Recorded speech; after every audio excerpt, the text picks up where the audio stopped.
Hello po sa inyong lahat mga kabaryan. Nandito na naman po ako, si Pinoy Coin Hunter, para atin pong pag-usapan ang tungkol dito sa isang Philippine altcoin na ibinebenta ng isang online seller dito.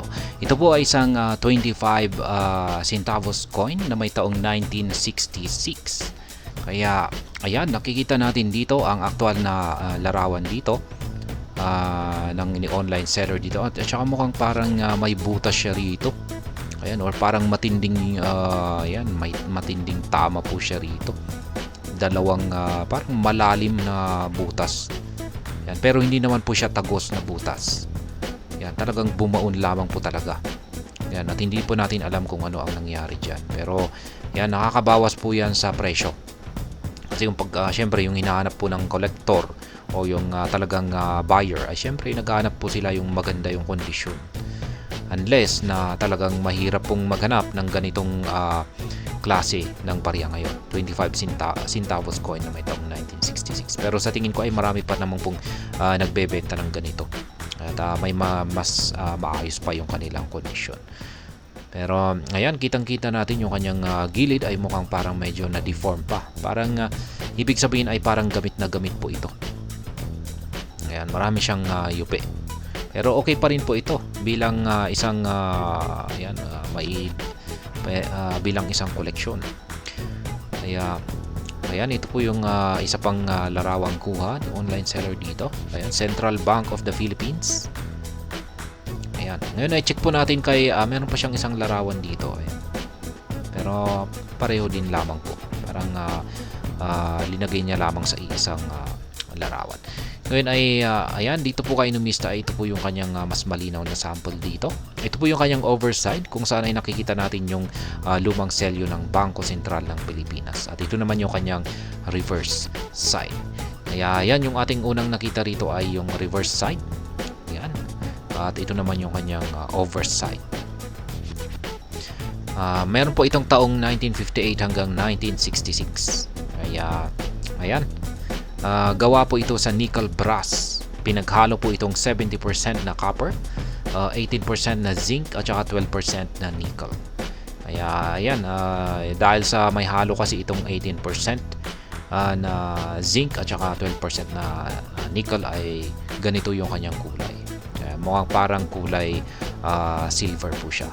Pero pag hindi po yan hinaluan ng zinc at saka nickel ay magkukulay brown po siya or parang yellow.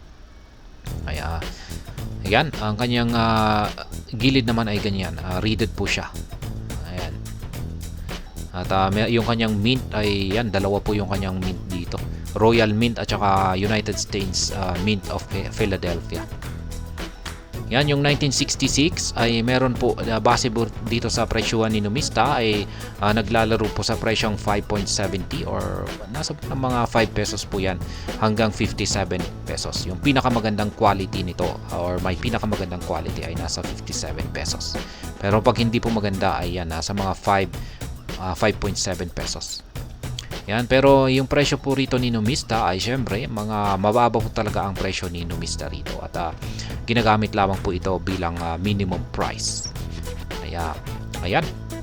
Ngayon ay atin na pong alamin kung magkano ang bentahan nga ba ni online seller dito sa kanyang 1966 na 25 centavos coin. Para at least magkaroon po tayo ng ideya yan sa kung ano nga ba talaga ang presyo nito kung sakaling meron po tayong ganitong lumang barya at nais natin itong ibenta ay meron po tayong basihan. Or kung meron tayong ibang mga kung meron tayong mga yan, kung may ibang seller yan na nagbebenta nito sa atin at least magkakaroon po tayo ng basihan kung tama nga ba yung kanilang presyuhan dito. Kaya yan, atin na pong alamin ang presyo ni online seller dito at ito po ay kanyang ibinebenta sa halagang 100 pesos lamang. Kaya ayan, murang-mura po ito. Ayan, good for collection with freebies. Ayan, may freebies pa raw siya. Can ship the next day after payment. Kaya ayan po ang online seller natin dito na nagbebenta ng kanyang 25 centavos coin na may taong 1966. Sakto po na binebenta niya sa presyong 100 pesos. At ayan, muli po nating pagmasdan So may dalawang medyo malalang butas niya dito eh. At hanggang dito na lamang po tayo sa video na ito mga kabarya. Sana po ay inyong nagustuhan ang aking paliwanag tungkol sa barya na ito. Marami pong salamat sa panonood. Ingat po tayo lagi at God bless po sa ating lahat.